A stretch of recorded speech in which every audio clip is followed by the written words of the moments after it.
Hello. Technical difficulties. Not in the blackness of space, but here in our present time here on Earth, in my fucking house here in Germany, in the middle of the countryside. Apparently, nobody could hear the audio on that recap either, which is frustrating, so I'm going to try and replay it right now. Just give me a second to sort that out, and then we'll hopefully jump straight in. Oh, and I guess swearing helps to make my browser work as well in Foundry. Right, we're apologies for this. Yeah, typically everything I've had to reboot my modem, reboot my computer, and all 20 minutes before I'm meant to be starting. So we'll get this going in just a second. Let me just try this Worst video timing. again. Yeah. All right. Where is it?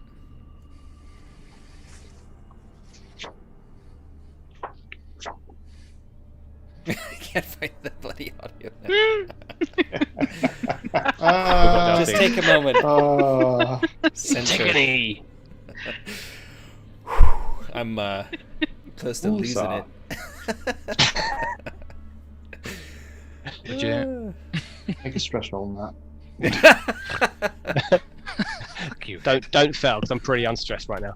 Alright, I think this is gonna work. Give me a second. Use hardware decoding.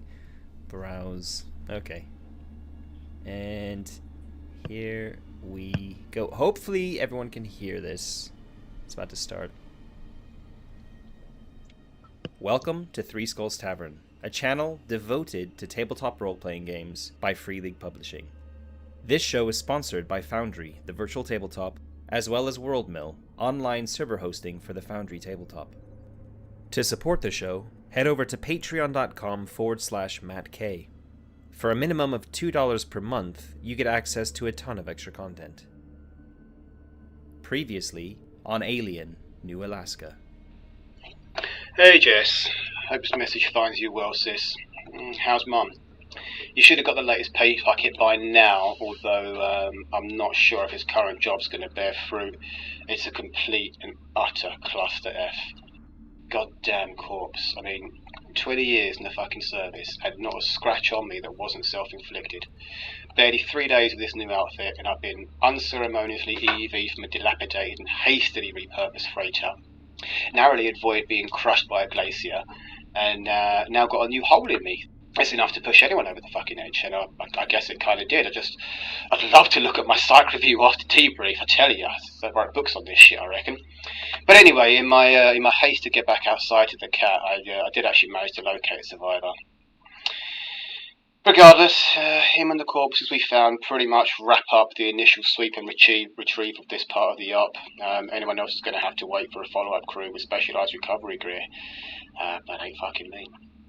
That is, of course, if the site survives this recent surge in seismic activity that our geologist can't tell me anything about.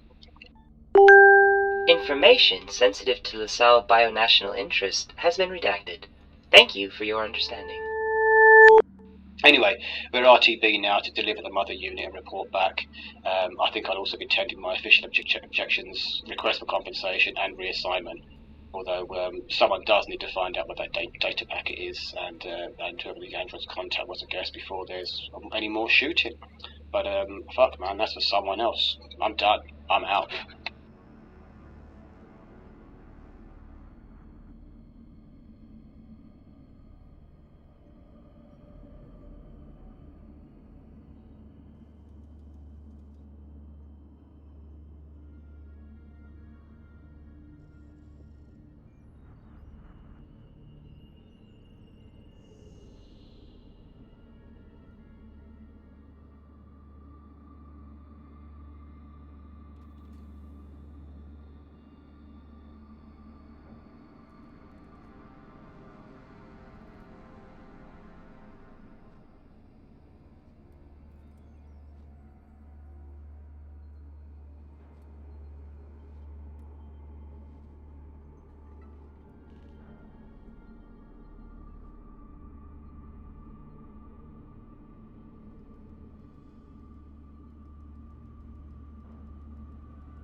Wait. Ooh. Sorry. I forgot to turn the audio back on. Oh no! Okay. Right. Take we're a back. breath. Yes, I need In a to. day. I definitely need some booze. That would help right now. We drank it all a couple of nights ago. Anyway, I'm Matt. Hi, I'm the host for this cursed channel right now. I'm playing Jack, the company agent. She's broken. Hi, I'm Chris, and I'll be playing Kit, the Roughneck, tonight. I am Harry, and I am playing Jean-Michel, the geologist. And I'm Habib, and I'm playing Kai, the transport and logistics guy. And I had the GM. So that's a third time we've done introductions, I think. Possibly a second. I don't know. Losing count here. Just a quick note that we're having technical difficulties. As you may have noticed, we've had to run the intro twice. As you can see from the background, my Foundry's not loading properly. I'm having massive internet issues, so just be aware that we might be doing Theater of the Mind without any background maps. It looks like the dice roller in Foundry's working for rolling dice. So yeah, just a heads up. I might actually take the Foundry bit off of this until it's actually loaded, just so it's not distracting everyone. You should be fine without it. There we go. Yeah. If it does magically load back up, then I can always pop it back in. Anyway, We can all imagine our horrible deaths. over to you, Ed. Let's get this game started now. Oh, please. After traveling. Did I hear horrible deaths? No horrible deaths. No, this is Alien. Nobody dies horrible deaths. No. So you have gone back to the New Alaska Research Station, following from your rescue of the mother unit, the rescue of one Mr. Lutz, who is the corporate agent that was on the USCSS Houston. You decided to not go to the remote mining station. You decided to just continue straight on and get back with the information that you have to New Alaska Research Station, which you did. It was a grueling sort of 15-hour, 20-hour drive to get back. You were all tired, but thankfully, you took it in turns to, two of you took it in turns to pilot the vessel, Snowcat. And you arrived back a bit worse for wear, but definitely feeling a lot better knowing that you were going to be surrounded with another 100 and so odd souls in the facility. Getting there, you pretty much had a good hot meal. You had some showers. You got shown your bunks for the first time, even though you've been on planet for about 3 days. You finally found out where you're actually going to be sleeping. And very quickly, after your hot meal and your shower, you've been requested to attend the operations center to have a meeting with the top bods in the facility.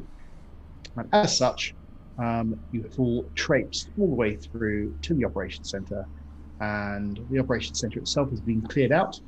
The operations center itself is towards the north end of the facility, and it's pretty much where, as the name says, they run the day-to-day operations of the facility. You are met by the the facility director, the Cell Martinez, the deputy director, Nasir Aziz, Frank Lee, who is technically your boss as the expedition manager, Alison Pearson, who is the technical liaison for the facility, Tyrone Larson, who is the head of security, and lastly but not least, you were also joined by Hamad Lutz, who was the person you rescued. You were all sat around a table, or a couple of tables which have been pushed together. You've all been given some particularly rubbish coffee, as well as some plastic bottles of water, and very quickly you have been asked to fill out a load of information on your PDATs, and then everyone is kind of talking amongst themselves, discussing the information that they have. They would like a debrief of what has actually happened to you all since you left the facility and went up to the crash site of the Houston. I'll kind of give you you guys can have a bit of a time to figure out who's going to do the talking, if you're all going to kind of contribute, what do you want to say, how much do you want to tell them, how much don't you want to tell them. I'll leave that to you to decide. So I guess over to you. You kind of have a few minutes to kind of come up with a game plan. Straight. Get your story straight as well. Yeah. Well, Kai would have already put down in a draft template the kind of official facts, as it were, which I would take from your recap and kind of just puts his PDAT down on the table and says, this is what happened. What are we going to add to it? Yeah, I don't see the point in hiding anything really from LaSalle. It seems like a pretty straightforward case of Wayland Yutani fucking about. I'm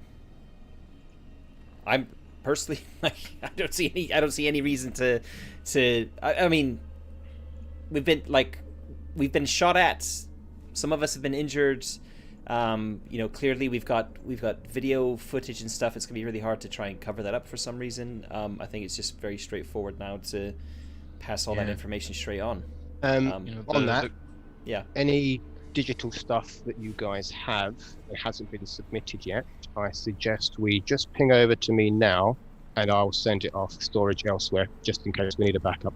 We're assuming this is all like digital and not like on copying tapes or something, like tape drives. I never thought about that. Is that feasible, Ed? It's that 1979 future tech. Indeed. There is a kind of piss poor version of. You've got the data discs. It says that in the equipment chart. So things go on data discs. You can upload sort of like a little mainframe. So there is a little bit of Bluetooth for all intents and purposes. Okay. But things are stored on actual hard drives, physical devices. Physical devices. Yeah, there's no. Okay. I mean, they are today as well. It's just that they're. Yeah. Is it feasible to get everything that we've got, like travel logs of the cat, the pup data, whatever video feeds and radio comms that we can get from the suits, onto a portable storage drive and just stack shit in a pocket? If you have one. Yes, I have on my gear chart. Then that's fine. So any data you would have, unless you actually physically got your own device that you brought with you, everything will be stored with Mother for the facility, which means that Mother has access to everything. So if you don't want her to have access to it, then you would have to physically store it onto that device. It's not about having access, it's about having our own original copy of stuff in case it gets redacted. So we could have got that possibly on the way back from the cat and having Elizabeth do a recount. Yeah, because she's going to be purely factual. Okay, so we've got a version of events that happened, as we all know it, that can't be doctored with and used to screw us around later. Yep. Perfect. You're awfully paranoid about the corporation. I'm paranoid about everything. Well, I mean, but wouldn't you be though? What with the sabotage and that medic? I hate to be we're talking about LaSalle Bionational. It's a very big corporation. When has a big corporation ever screwed over their own contractors? Okay. But I'm not so worried about them screwing us over. But those Wayland guys, those are dangerous. That thing almost shot everybody.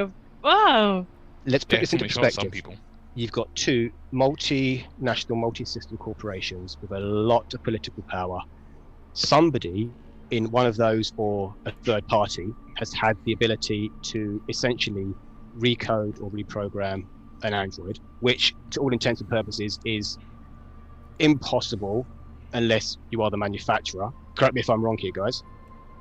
That's my understanding, right? Unless it's a manufactured combat model, the programming is hard coded at production. There is also some illegal black market tech which can do that as well. Okay, so if they've got the sway or the willingness to do that, we are completely and totally expendable.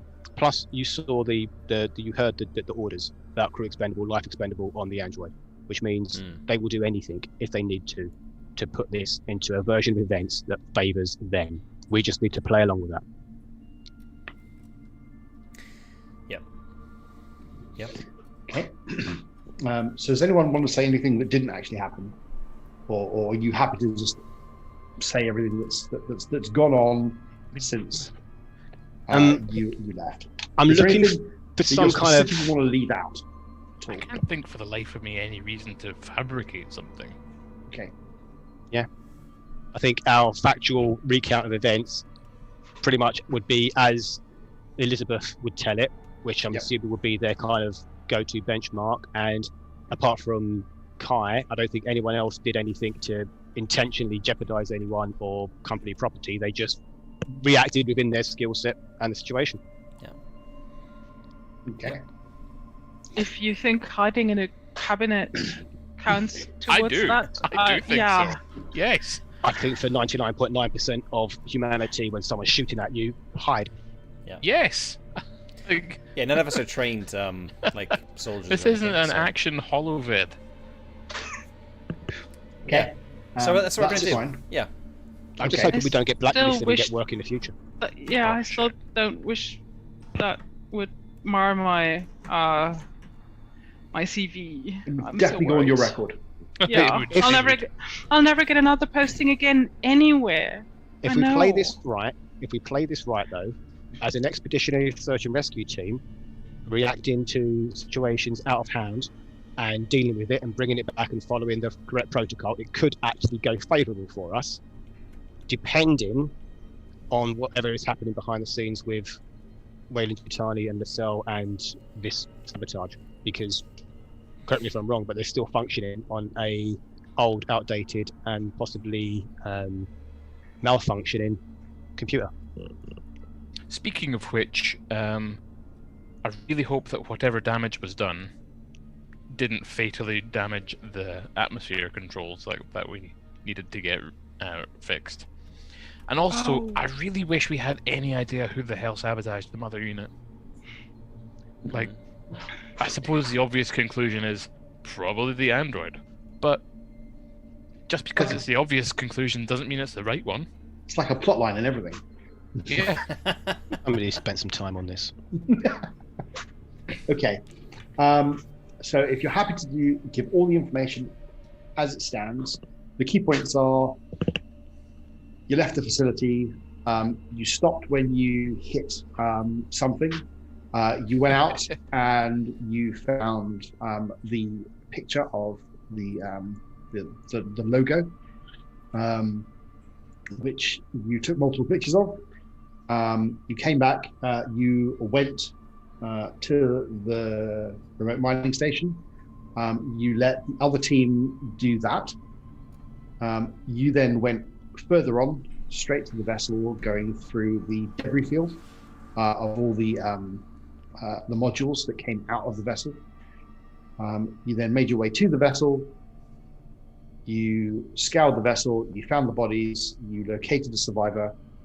You located the updated mother modules, but that was missing one part of the module.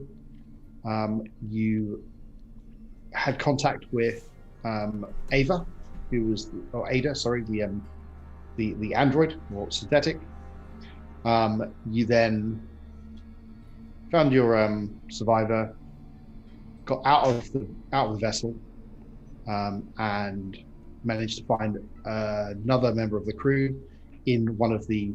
Well, it wasn't actually one member of the crew, was it? It was it was one of the other managers who was in one of the modules, and you hightailed it out of there back to the facility, and here you are. Yeah. So that is pretty much, with whatever fluff you want to put into it, that is pretty much what you tell them.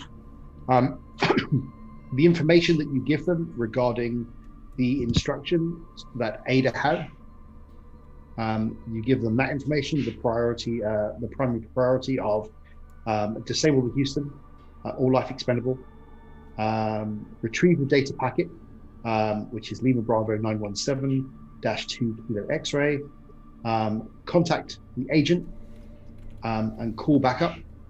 And then the secondary program was secure Lizelle Martinez and disable life support. That is what you have. That was all that you could get from her data stores because of the damage to her neural net. I imagine that this is going to alarm Lizelle Martinez. Yeah. I think I would be alarmed if, a killer synthetic had orders to quote-unquote secure me. Yeah.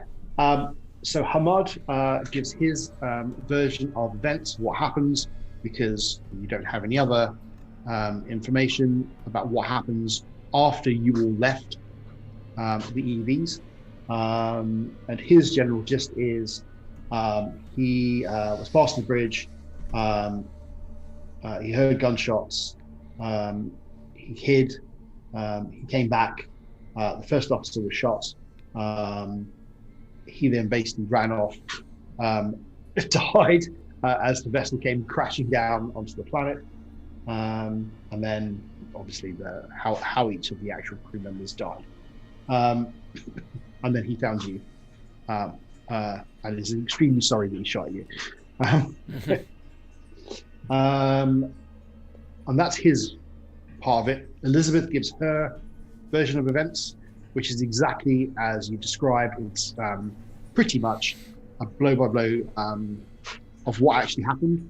All of her memories have been uploaded, so they have got all that, everything she saw and how she experienced it. And then you are all you'll give your own versions of events, which they've all read. You will sit down at the table and they go through this again, and they do it for 2 or 3 times to make sure that you're tracking. But as long as you stick with what actually happened, and you're not trying to hide anything, or you're not trying to twist anything, then you pretty much have about a 4 to 6 hour meeting with them, just debriefing you with everything else. So each of them have their own kind of take on this. Who should we start with? So Tyrone, who is the head of security, he's obviously very worried about what's happened because of the information you've given him about someone securing Lizelle Martinez. He is very keen to enact lockdown procedures throughout the facility, so everyone has got their key cards. No one can go into areas that they can't go into, and pretty much he is going to make sure that as much of his security are on hand.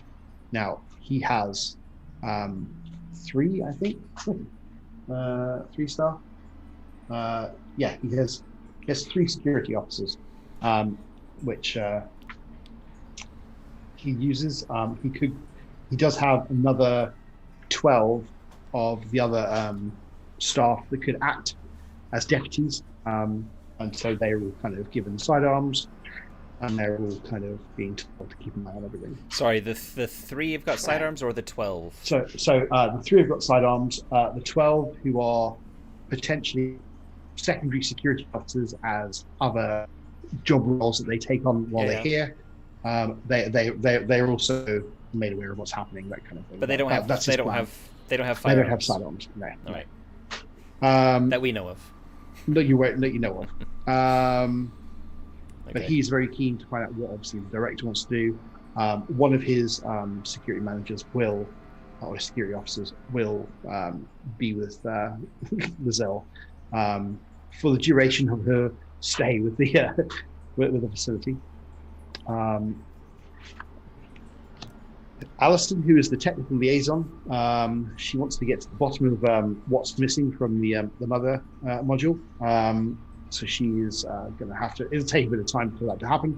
She reckons 24 to 48 hours to figure out what's been missing and what's going to affect the facility. And she's also very worried about this whole disabled life support. So she's worried that what they've done is they've taken out the life support modules from the mother unit. But she reckons if that is the case, they could probably cobble together something from the mother unit they have at the moment and other spare parts they have kicking around. That's encouraging. Yeah, she can do that. Frank Lee, who is your expedition manager, he's very keen to find out what's been going on, who is this. When you tell them it's Wayland Yutani, he's very angry about what's going on. He really kind of is keen to see as this resolved as quick as possible, and he's just really worried that anyone that's within the facility is at risk of being hurt. And as the expedition manager, he really is kind of keen to see what else they can put you to do as part of that. Nasir Aziz, who is the deputy director, is pretty much happy. He stays quiet for the most of it, and he's very happy to go along with whatever the majority decide. His main concern is basically putting no one at risk, and making sure that whatever happens, you can pretty much stay afloat of the situation until help arrives, once they've got the message. Which is when? So they've sent out a communication, and it will hit the nearest LaSalle, other LaSalle post in about 2 weeks' time. So at least 4 weeks for a return signal, if not a return journey. Yeah, so it's 4 weeks for return signal, and they're looking at between 3 to 4 months for the nearest vessel to arrive on station. Okay, well then, if they want to continue to employ us in a revised factor as apart from expedition, then contracts need to be renegotiated, because we were employed to... Do you talk about the bonus situation? I'm talking about the entire situation, including the fact that we are essentially now in a siege, for all intents and purposes. Okay. I wouldn't say no to hazard pay. They might be able to do something about hazard pay. And compensation for injuries incurred. Well, that's not technically going to happen because of the small print. Yeah. That's part and parcel of the job, I'm afraid, is being part of the expedition team. But we volunteered for a rescue duty, not an exploration duty, which comes in advance of its own scavenge, salvage, and recovery bonuses. Really? Well, we'll have a discussion about that outside of this meeting, I think. Very well. We have a separate meeting with legal. Indeed. So the cell pretty much has listened to everyone around the table, gets their views, and she says that the best thing to do would be to keep this under wraps for the moment. Not to. You just told 15 people. Well, people is who's here. This is it. Everyone is here, and they're all the managers. But I thought you said they informed the deputies and the people. They're going to inform them. Oh, okay. I was going to suggest we keep it as quiet as possible, because if there is additional accomplices, the only people that know about it are in this room, and it'll be very easy to observe people for out of ordinary actions, especially if Martinez is under lock and key. Which they take as a valid point, and she agrees. She says that we need to stay as normal as possible, but while still enacting some form of lockdown. And that's fine because of what's happened with the vessel. It's easy enough to put that down to as a precautionary measure. If people know as well already that the mother unit is damaged, it would be quite easy to section off areas of the base and just say we're not putting life support in there to save resources. Do we really need to compress people into a smaller area? No, I don't think so. I think we just need to not allow people to go into all access of the base. That's a simple rule to do. Also, if these people are trying to get any information or any of our data, then it makes sense to keep everything locked down. They can keep a log of who's going in and out of places, and if anything does go missing, we'll know who that person was.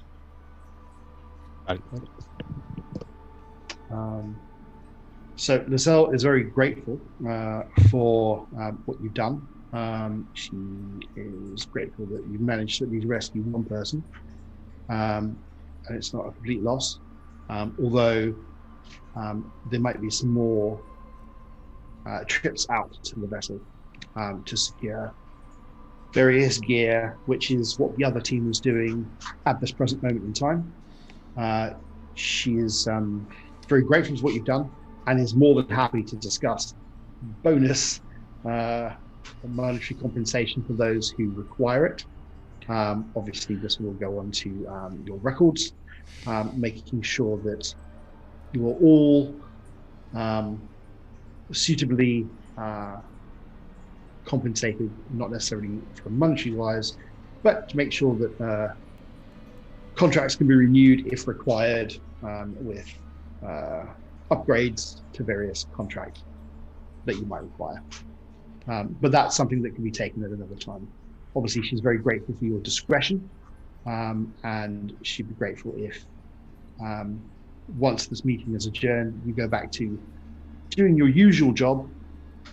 But the best way to kind of handle that would be to send you back out to do some more expeditions up to the vessel, just to make sure everything's fine. The vessel just collapsed into. Yes. Oh no! Or at least the debris field anyway, but not straight away, because it's unlikely that there's going to be anyone else that's going to be surviving. And after everything you've been through, you definitely need. Yeah, we definitely need some time to recuperate. To compress and decompress and just kind of make use of the facilities here. Yes, she's very happy for you to do that, under the provision that you don't mention anything that's happened. And as such, you'll all be asked to sign non-disclosure agreements, etc., etc. All right. I am curious about what happened with the crew that we left at the automated mining station. Do we have any information about that? Yes, they have set up a way station there between here and the vessel.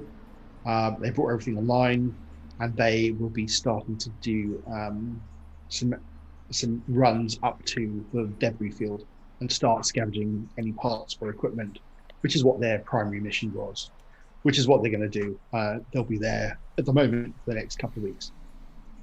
So what they're thinking about is they're swapping you over. Yeah, they're ferrying stuff from the debris field to the remote mining station. Yes, okay. And then once it's staged, once the whiteout and the snowstorms and everything else kind of subsides, when there's actually a window of time, they can actually send the shuttle over, pick up whatever they can, and bring it back, which will be a lot quicker. Okay. So yes, chances are you'll probably go back and replace them once they need to come back, have some time down, and then they'll do it again. So you'll probably do that over the course of the next couple of months, is what they reckon. I guess it makes sense. We want to get as much stuff off the ship as possible, and from the containers. At which point they discuss resources, energy, food, everything else. And so as far as they're concerned, they should be able to, if everything goes to plan, be able to hold out for the 4 months. It'll be tight, but it should be okay. Barring any other issues that happen on the way. But they'll revise that plan once they've got a reply back from the next relay station, which, as Kai put it, will probably be about 4 weeks. Right. Okay. So is this are we dismissed from the meeting? You are dismissed to go and. Can we have a little table talk about experience points and downtime and that sort of thing? Yep. Because we haven't really done that yet on the show. It's like we planned that.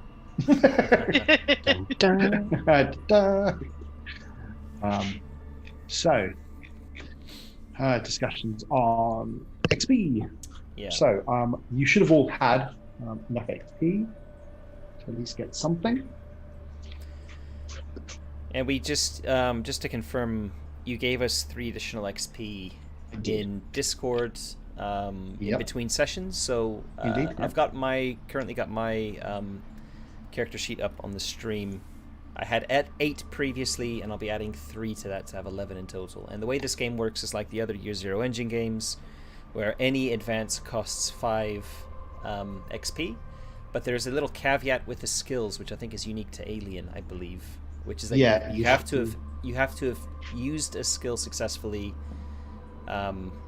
prior to this current like spending session, like XP spending session, to be allowed to increase it. Which I wasn't keeping track of personally. Well, for example, I know that I definitely didn't use ranged combat or right. Sure. I mean, it's definitely ones we can. I think it's more a case of like. In fact, we do have a chat log. Oh God. Or the not the chat log. It is the chat log, isn't it? That has all the rolling results. Do you really want to troll it? I mean, mine works out quite tidily because I had stamina and ability at 0, and I could vaguely remember we had to do stamina and ability rolls, which I must have passed at some point. Otherwise, I've that's where mine goes. I've definitely passed stamina. It looks like. I guess you just need to figure out. Yeah, I'm more than happy. If you use it quite a lot, there's a good chance you passed it. Yeah. Let's have a look. I personally, rather than taking a talent, I would like to definitely increase stamina by 1 personally. Yep. For 5 XP. That is fine. And I'm thinking about, because I know we used mobility a bit as well. Yep. For climbing and mobility, yeah. It just feels like that makes a bit of sense because we were having to do a lot of moving around in high gravity, so. Exactly. It kind of makes sense from my perspective to end having to do stamina rolls quite a bit. So I'm going to spend 10 of my 11 XP personally on those. Okay. So I'm down to one experience point. Yep, that's not a problem. That's pretty straightforward.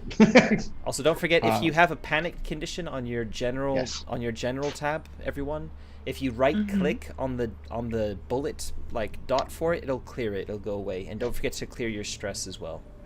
Yes, as a bonus, you get to clear all your stress and your panic. Woohoo! And that meeting was stressful. And all your health. No one's had any critical wounds, so you're all safe for there. Oh, what is our health? Is it 2 times our strength? It's just your strength. Oh, right. But unless you've got a unless you've got anything else to add to it. I got the tough talent, which gives me 2. Oh yeah. Yeah. Okay. Yeah, that's fine. So I guess, Chris, you already were trying to lobby me for another talent. Another talent. Yeah, absolutely.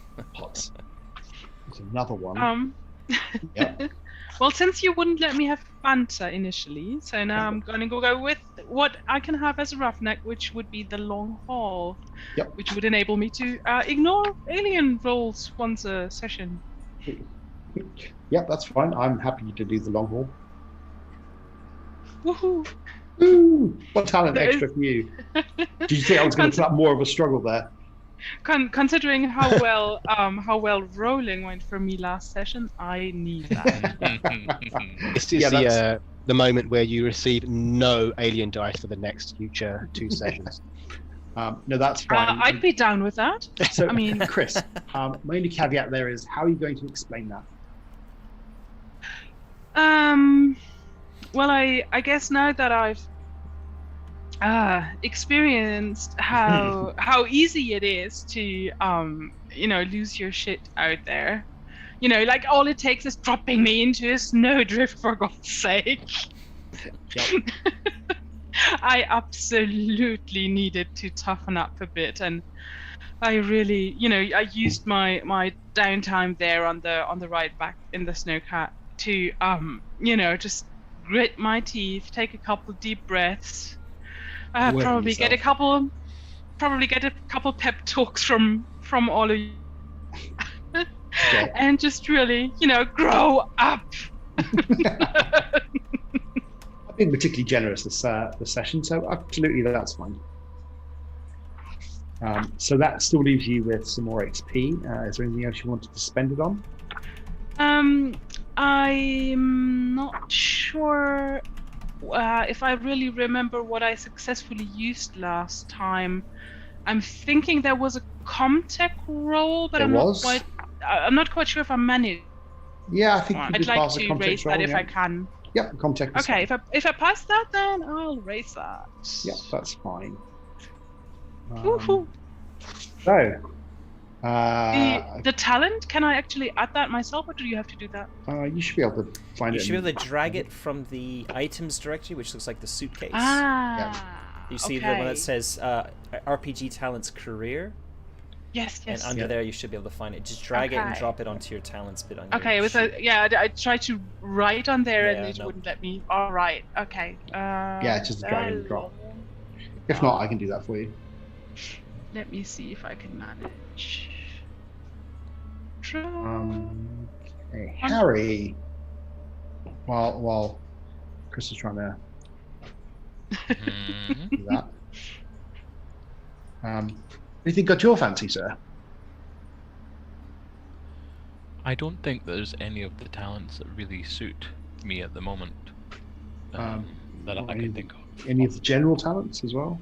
Yeah, I was looking through them, and it looks like the selection of them doesn't really fit too much. Get you. Okay. Yeah, and as for skills, I don't think I've actually successfully used very much.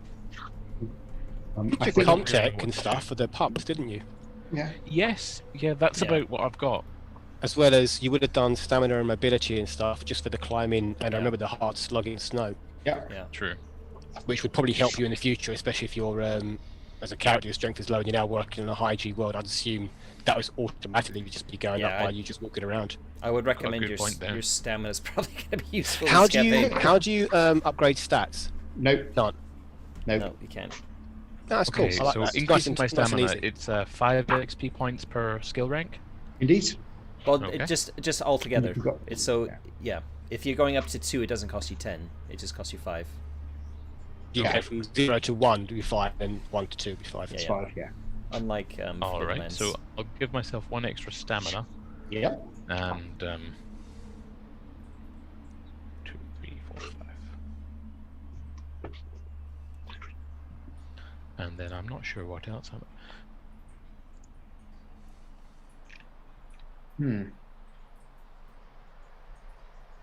I guess it also kind of depends as to what you want your character to do for the next 2 or 3 months. Because it might be that kind of knuckling down and thinking, all right, I'm going to have to be doing X, Y, Z work. Let me just freshen up on it. Quite right. I'm going to give myself another 1 in Comtech because I did use that a whole bunch. Yep, that's cool. There we go. That'll do me. Alright, cool. Did you find that, Chris? Yeah, absolutely. That worked fine. Excellent. Cool. Thank you, Matt, for the flicking around of the book. Certainly a lot quicker than trying to do it in Shadowrun. Yes, definitely. Yes, that comes to you, Habib. Yeah, no, like I said, I had 12, so I'm going to put into stamina and mobility, which were both 0. Okay. And makes perfect sense, seeing as I don't think he did much else apart from combat. I'm not really in tune with that, but just working on the high G world, being in and out, makes sense for those two, really. That is all good for me. So you have at your fingertips. There is a commercial entertainment section in the facility where you can buy things, drink things, enjoy things, which you get a bit of downtime with. You also have a meeting with your boss, frankly, who will very quickly put you on a rota for other things you have to do, taking into account your skills and what you can and can't do. Carl's going to suggest at that point that downtime, in-house work time for him and Kit will be to work on the downed snowcat to get that back up and running, and and it kind of gives them a nice safe space where they're working in an environment with no one else around, as well as bringing her up to speed with the skills that she might need to secure future employment. Cool, very nice. I'd like that a lot. I guess, Matt, what do you want to do as part of your other role while you're here in the facility? Oh God, that's a good question. What are you good at? I'm good at observation, survival, mobility, stamina. So, I'd probably be interested in helping out with some sort of like, it's gonna sound kind of boring, but like with the stores. Yep. Just because I'm probably, with my focus on survival, I'm probably quite interested in making sure that our station inventory is properly logged and that we haven't got any, scary surprises in store. I'm sure that people are already handling that, but just to kind of help them out, especially because we're like double the amount of staff that we should have, etc. Yeah. Well, not quite with all the crashing, but yeah. So Alison Pearson, the technical liaison, also works with stores and all that kind of stuff. So you'll work closely with her. Okay. So yeah, she'll happily talk you through all that. And Harry. Yeah. Can I borrow an engineer and we can do a thorough facility inspection, because debris could have damaged the facility. Mm-hmm. And we want to make sure that all the, what do you call it, like the material body of the facility is intact. Okay. So the answer to that is you can, as long as it's not in the scientific sections. Right.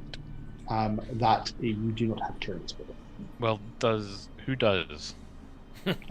So that would be the lovely. One second. Anita Koskov. She is the scientific lead.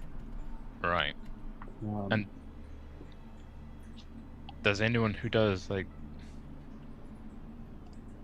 building facility fabric inspections have clearance that she could take? Just no. Funnily enough, it turns out that once you start digging into it, the the scientific side of the facility don't particularly get on with the technical and the mining side of the facility. Of course they don't. Which would have thought. Yeah, you kind of didn't sort of like obviously realize this until sort of a few days in, when you kind of, which doesn't really help. There is sort of like an undercurrent of tension amongst the scientific side, who aren't exactly happy with the rest of them. And they were perfectly fine up until a few years ago, when the miners and, the common folk decided to grace their lovely scientific research station with other things. And so, you very quickly find that they're not particularly happy about having anyone else kind of doing their work for them. She is more than happy to get some of her scientists and some of her engineers to have a look for you and give you a report. Just if Jack is going to inspect stores, etc., then it seems like a good thing to do in tandem with that is inspect the actual fabric of the facility. Yeah. Okay. Yes. And I wonder if the pups could be used for that. They can indeed. Like, I imagine that they would be pretty handy at spotting not just, say, holes, but, I don't know, dark patches in the electrical grid. Yeah, they can do all that. They can do all that sort of thing. You'll take a bit of time to kind of realign them and get them to scan for various things. But that's not a problem. That'll be part of your work that you can do. And again, actually, weirdly, that's also something that Alison will also have a vested interest in. Alison does manage to use the upgraded mother unit to upgrade their version. The thing that was missing was data stores, specifically around this information that you were looking for, which was the data packet Lima Bravo 917 2 Kilo X-ray. So, if I'm understanding it right, somebody's pulled out a section of the hard drive. Pretty much, yeah. Removed some physical memory from the mother unit. Yes. Which is the mother unit you were going to get to upgrade. But Alison Pearson doesn't know what that data packet is. She says that she does not have clearance to know what that is. But she's made a request to the deputy director to find out what it is. Takes 2 weeks to get an answer, and the answer's always. You should have asked. Yep. Matt. Yep. You do the stores with Alison, and again, you reckon comfortably be able to last anywhere between sort of 4 and 6 months on the stores you have. If in 2 weeks' time or in 4 weeks' time when you get a reply and they say that it could potentially be 6 months before they can get someone on station, you can stretch the supplies, and that's by making the supplies stay as they are, more or less, up until 4 weeks from now. Yeah. And then at that point, you could the management team could then explain, so it looks like we're low on supplies, so now we're going to have to actually ration you for the rest of the time. Yeah. What's the possibility of doing that gainfully ahead of time? I.e., starting the thought now that we're going to be here for 6 to 8 months without supply, and start to either boost up their whatever kind of AgSec type stuff they've got, or start rationing smaller, so that it doesn't become such a hard hit later. AgSec makes sense. Yes, that makes sense, but they particularly don't want to kind of cause any issues now. What about everyone knowing that their supplies have just been crashed on the planet, so you have to tighten the belts anyway? Yeah, I guess that's something they can do. I mean, they'll take it under advisement. Matt, is we all know what that means. You want to do? Morale's gonna be so shit. Iceworm hunting. Are they edible? I mean, that is actually good. That is a good call if they're edible. I mean, given the amount of snow in here, I don't think we're going to have to. Given the amount of snow, we're not going to have to worry about like dehydration. No, water is probably plentiful. Yeah, that's a good shout, actually. Iceworm hunt. Has anyone tried eating them? Like, has anyone caught any? Or yeah, they have some iceworms. They are edible. Okay, we're not going to starve. Yeah. So I guess that'd be something else I might be interested in doing, is organizing a hunting expedition, perhaps. And I mean, I don't think I'm any good with a ranged weapon. So I mean, I know how to shoot one. I guess I'm okay. With a spear. But, the previous expedition team did hunt down 3 iceworms. Okay. For the actual facility, because they needed them for experimentation. Okay. Have they documented any sort of techniques like using thumpers or avoiding drum snow? That sort of thing. Yes, there is some documentation about them and how you potentially get them. So I will be definitely spending time studying the snowworm stuff that we've got for sure. Okay, no problem. Snowworm literature. Let you know the little bits of knowledge that they have around about snowworms. My mind is just working now about how to put together a grill large enough to spit roast an entire iceworm in the garage. And I'm kind of thinking about two snowcats together and a long piece of rebar between it. So Kai and sorry, Jack. So Kai and Kit, you work on the snowcat. The one that's, and this is Kai's entirely self-serving way of being selfish and narcissistic, as well as making sure we have a fully stocked, fully working escape vehicle, as well as helping his buddy, who is kind of taken under his wing now, making sure that she knows the ins and outs of these little things, and possibly train her on piloting as well. But yeah, that's the main thing is, because it means on shift, they're out doing something. When they're working in the base, they know they're in the garage, there's no one else in there, they're completely safe, perfectly unharmed, they can lock themselves in if they need to be. Okay. So this goes on, so it takes a while to do all this. Probably about 5 or 6 days in, you've kind of got into a bit of a rhythm with what you're doing. The facility has also kind of got into a rhythm. You get the occasional outage in certain parts of the facility, which is just due down to sort of the wear and tear, and the upgrade is still ongoing. The snowcat's getting fixed. The stores are being sorted.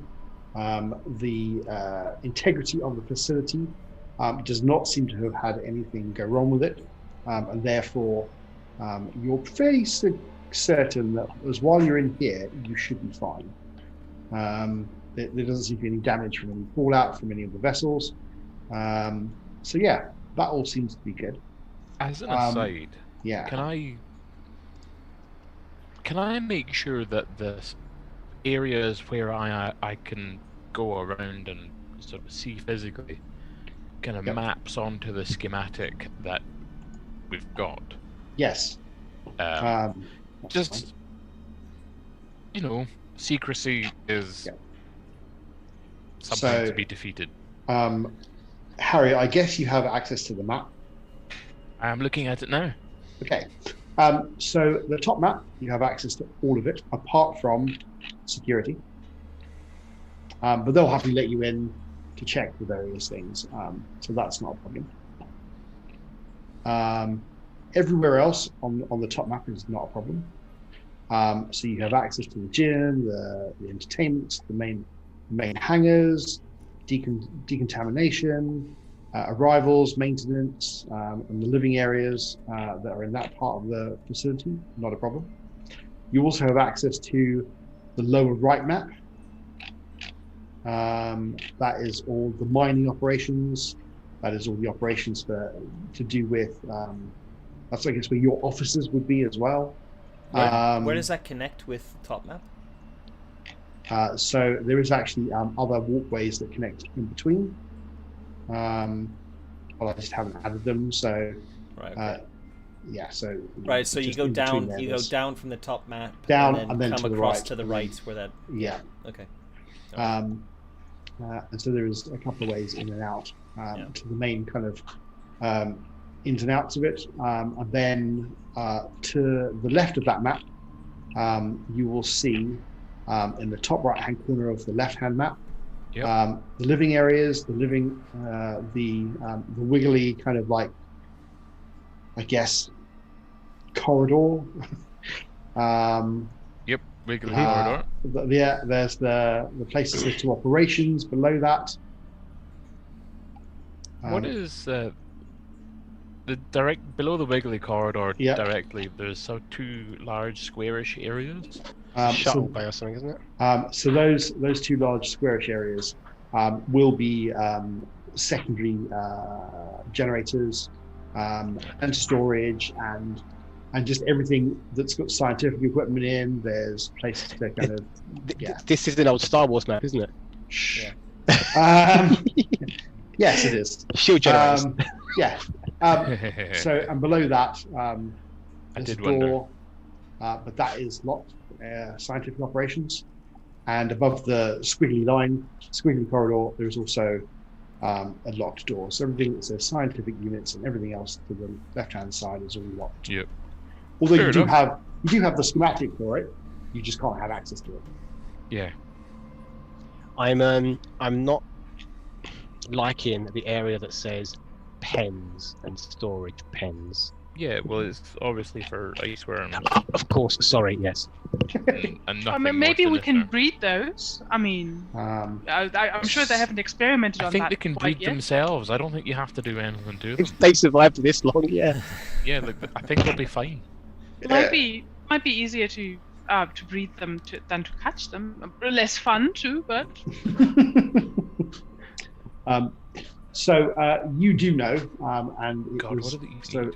I don't know how we're going to do Each this other. as a handout for people to look at. But there was you got given before you arrived, or on the way before you got there during your day of normality on board the vessel.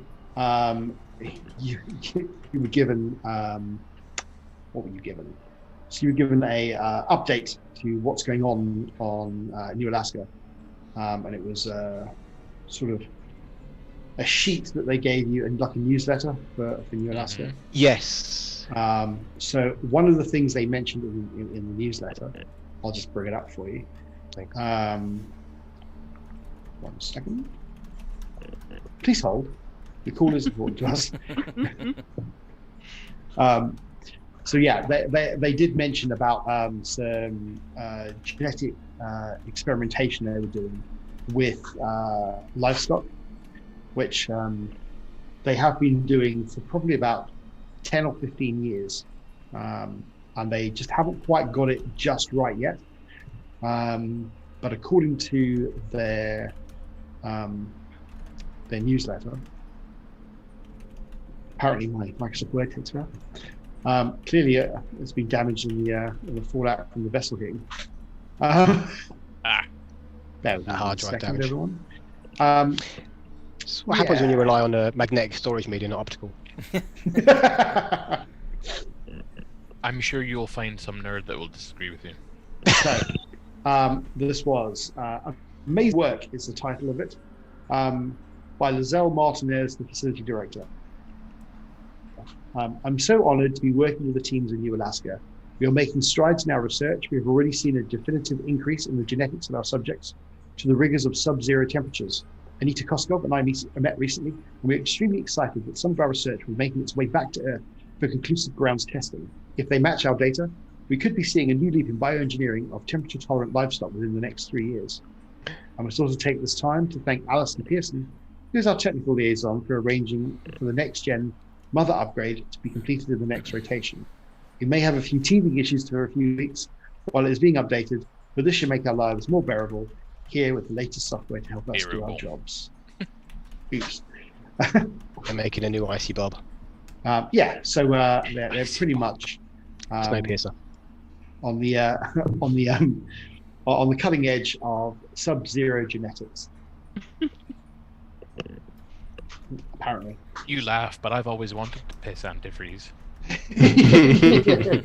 So, is this for like, as in storage of foodstuffs, or is it Nope. survivability? This is survivability. So you can have Highland cattle living at sort of minus 60 degrees, Yeah. that kind of thing, without Excellent. causing Cattle. any problems, and then, or not just that, but also doing some genetic engineering with various cattle, which aren't necessarily earth cattle, but with DNA splicing, obviously, which make super beef. So yeah, that's part and parcel of what they do. I'm If sure the, it doesn't hurt that cryosleep is a major technology either. Yes. Yeah. I was going to say, if the material is available to read, we'd be quite happy to kind of bit of quiet bedtime reading. Yeah, there's a lot They're of gonna be Yeti cattle.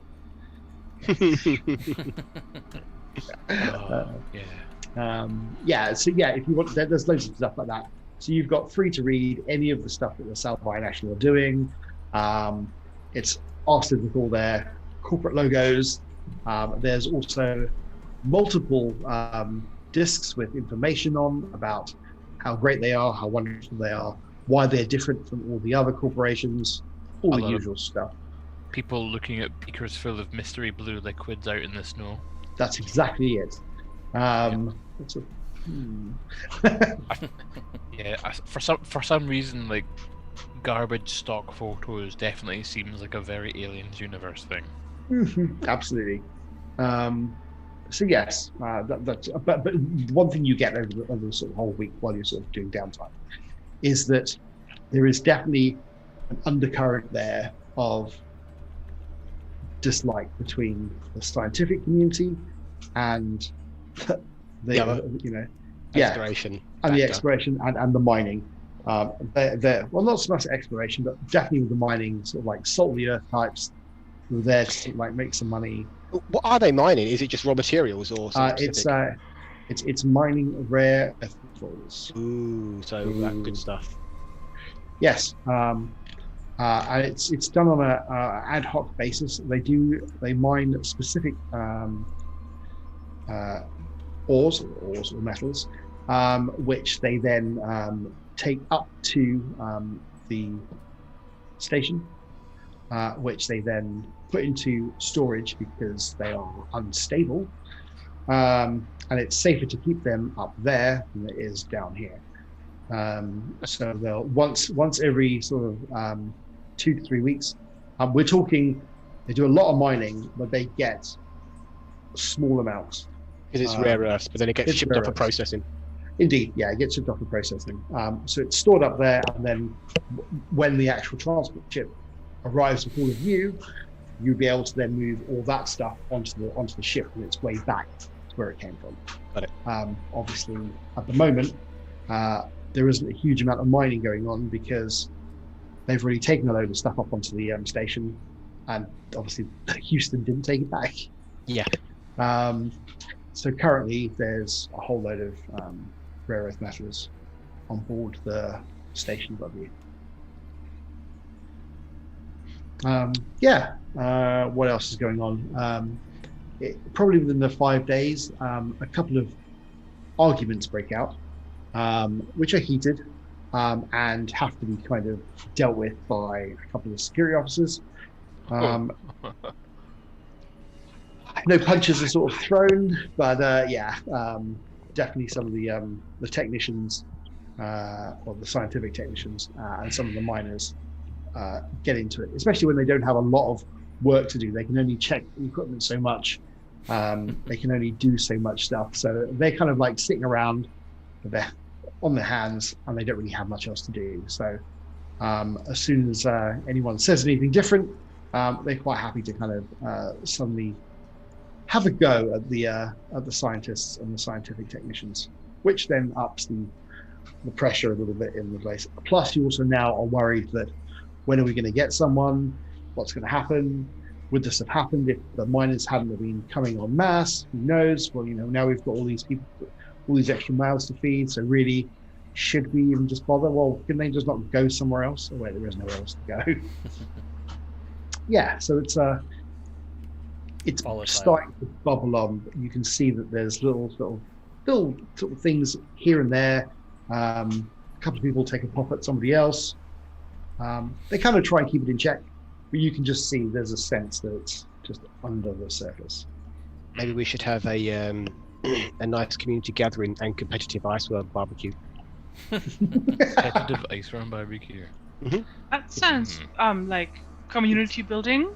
It's a way of Absolutely. doing it. Either that or a giant snowball fight. Well, I feel like a snowball fight would be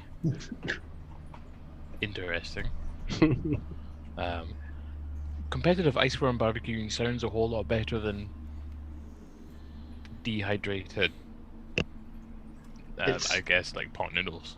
It's an idea. Why not? So, Jack, you kind of do all the information.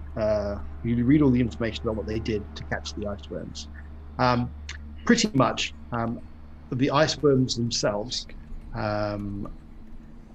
will quite happily hone in on the nearest red-blooded creature that happens to wander around in in and around their area they happen to be in.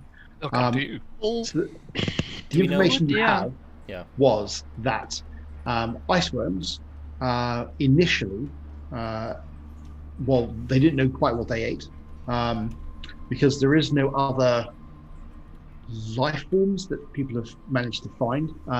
There is sort of like small, sort of like plankton type life forms they have that live in the snow, and they think that's what the iceworms live off of. They're not 100% certain. Veggies. They're not quite veggies. But what they did find, as soon as the expedition started going out into the snow, the iceworms kind of came towards them, and it seems that after losing a couple of scientific staff, it kind of became it became quite quick that actually, as soon as you're out in the snow at any particular time for a length period of time, if there's anywhere where there are snow worms, they will kind of like convene.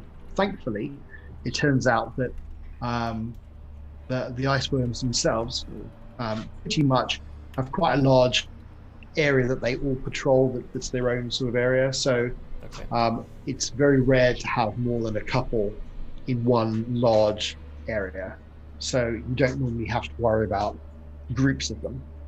And is there very clear signs as to when there is a group approaching, or is it just literally out of nowhere? Yep, it comes out of nowhere. Excellent. It appears that they, from what they can tell, they managed to crawl through the snow and ice. When they are on the top ice and on powder, they can almost swim at a very high speed. If it's actually through ice itself, they've managed to do some research on them. They can actually travel through ice, but it's a much reduced speed. Like an earthworm, I guess. Slow burrow. Like an earthworm, yeah. But if it's in snow, then they can move pretty fast. I am so glad I didn't know that when I had my first experience with snow. Yeah, it's a good thing we didn't hang about. I was going to say, we were out in those pods for a good couple of hours, just walking around, just bimbling. I'm really glad Ed hadn't thought of this storyline before then. Oh, I had. Oh, okay. Yeah, it's there. I got the impression that was some of his first and earliest things. He's very keen to visit on us like a vengeful god. Yeah. Okay. Yeah.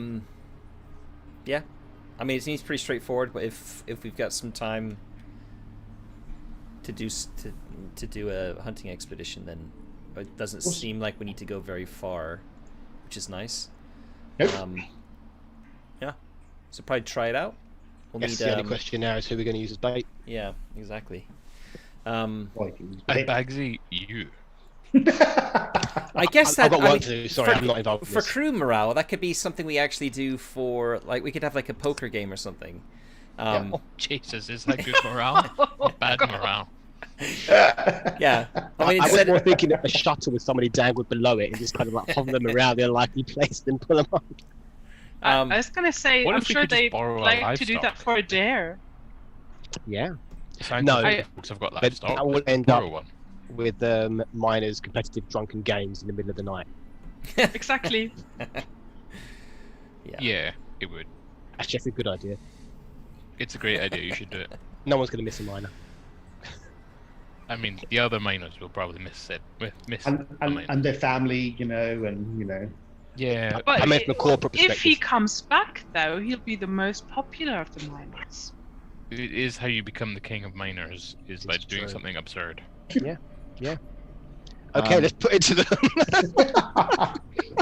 Well, Jack, this is your kind of idea. So, what's the plan? Yeah, the plan is to have someone as bait to, walk around on the snow while we have some people with firearms, like, pointing them at the person in their general direction, I should say. What could go wrong? As soon as like I keep wanting to use Dune terms. As soon as we have worm sign, they hightail it back to us while we're kind of spread out on either side, so we can kind of get it in a crossfire. If it I suggest an alternative. Yeah. Just seeing as you've mentioned Dune, how big do these worms get? Yeah. Just That's a good question. I was thinking more of a snowcat with a slow toe of a large piece of meat or something else behind it. So on average between 2 to 3 meters. Okay, so we're talking rifle, not harpoon. Mm-hmm. Actually, because of the Habib's onto something, because the gravity is high, which means running is not going to be very easy. Yeah, that's kind of death sentence, possibly. Yeah. Yeah, so we'll do that. And then the competition is the killing shot. Yeah. Yeah. Yeah, we could do wagers and stuff on it if the company. I mean, the company doesn't even need to know about it. No. Necessarily, but good for morale. Yeah. So that's. Okay. I mean, it's not much of a plan, but it's the plan we've got. We need some kind of social experience. Right? We need some kind of downtime. Yeah. I can't read research material. How about we could do like a shirts v skin 11 aside? Okay, like half you get your cold weather gear off and die. Well, no, if you run around enough, you'll be nice and warm. Yeah. That is true. The first team to survive the inevitable hypothermia wins. I mean, this is, of course, all an aside, because alternatively, we could orchestrate another expedition and go check out that buried metal. Yeah. I mean, that's also a very good idea. That's true. I thought we were having ideas for screwing around. We were. That's the whole point. It depends how far off script you so want to go. yeah, aside from this sort of downtime sort of stuff we're doing, I think I'm also wanting to go back to the remote mining station. Definitely not to check out the crevasse that's there on the map, but because the other crew is finding they're scavenging for supplies that might have come down. It would be good to also, weren't we? Yeah, it'd be good to find out exactly what they found and to be able to add it to the stores as well, for obvious reasons. I'd like to revisit the containers in the debris field and map them and see if we can't make an inventory of what the containers contain. That's the plan anyway, right? Is to go back, to relieve that crew and do more scavenging of those containers that have like fallen. So we're gonna do that anyway. I think we might find ourselves getting to deal with some iceworms anyway. Yeah, and we can also start ferrying stuff back from the mining station back to the main station as well. Because if they're collecting stuff that they're scavenging and leaving it in the remote mining station, it eventually at some point needs to come back. So it does. Yeah. So that would be the plan. Yeah. So that would be something. I mean, there's only so much iceworm hunting and strip poker you can play with a bunch of miners before you get bored and you want to do something else. Yeah. And I mean, bringing back those supplies is just going to go as far for crew morale as the iceworm hunting. I'm sure. Exactly. So a healthy combination of both should keep everybody happy. Yep. You know, barbecues and actual supplies. Yeah, I'm pretty sure that Kai can probably find a way to brew some type of hard liquor from an iceworm. They do have alcohol here. It's fine. Yeah, I'm not sure from an iceworm alcohol. It's like Arctic tequila. No. What you need to do is you get the snow worm. Obviously, it's already frozen, right? It's kind of made of ice. So you put it up in the bar and you just pour the vodka in one end and you take it to the other in the mouth. Yeah. Boreal tequila. Oh dear God. That sounds rough. Maybe after month 4. That's what we're gonna start doing at month 4. New Alaska. Hey son, you want a new Alaska Stinger? Not yet. Okay. It's half half engine coolant, half iceworm venom. Day 6 of your downtime and just doing sort of like your other day job. We're already stir crazy. We've got cabin fever. You've already gone crazy. You're deciding to do crazy things. Yeah, we're already having real dumb ideas. The idea about going hunting iceworms doesn't sit well with most of the miners, but you do get sort of a handful of people who go, yeah, I'm up for that. Anything to get me out of here. As long as you give me a gun, I'm more than happy to to go along with you. And so you do get a handful of them. I imagine that the security fellas are not going to be very pleased about that. No.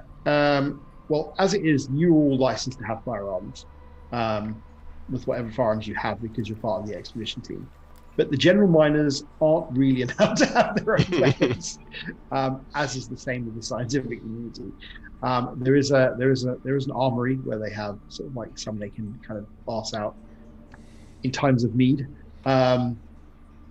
But yeah, it's just not. It's not something that you would normally have. I'm kind of assuming they've got a few service pistols, a couple of shotguns, flare guns, and that's about it. Yeah, that's pretty much what you're looking at. So yeah, they're more than happy if you want to go and do that. So day 6, the whiteout stops, and you have for New Alaska relatively good weather. Winds are only sort of like gusting at about 80 to 90 miles an hour. And it's about minus 35, so it's not too bad. It's positively balmy. Yeah. And you do get a update from the other team. The other team have said that they have, so Joey basically says that they've managed to go out on a couple of expeditions. They've got a fair bit of information. They've got some stores, they've got some food that have managed to survive, which is what their main kind of aim was to start with. Thinking about survival, thinking about food, thinking about that kind of thing, and then power. And so they've managed to get a fair bit of stuff. They give you an inventory download of what it is. And they managed to find a couple more bodies, which then puts the crew complement up. The only person they're now missing is the captain. They don't have they haven't managed to find the captain. And so yeah, that's their update. Other than that, there isn't much else to do. They're looking forward to seeing you all in 4 days when you come up, and they'll swap shifts and they'll come back down to the facility and you can have the research center all to yourselves. Ended. So, yeah, if you fancy you want to go out hunting for iceworms, I'm more than happy to oblige. And so yeah, you can do that. You want to take the snowcat out, take a 1 or 2 targets with you. Oh, sorry, let me be clear about this. I will organise, orchestrate, and suggest, but I'm not taking any part in it.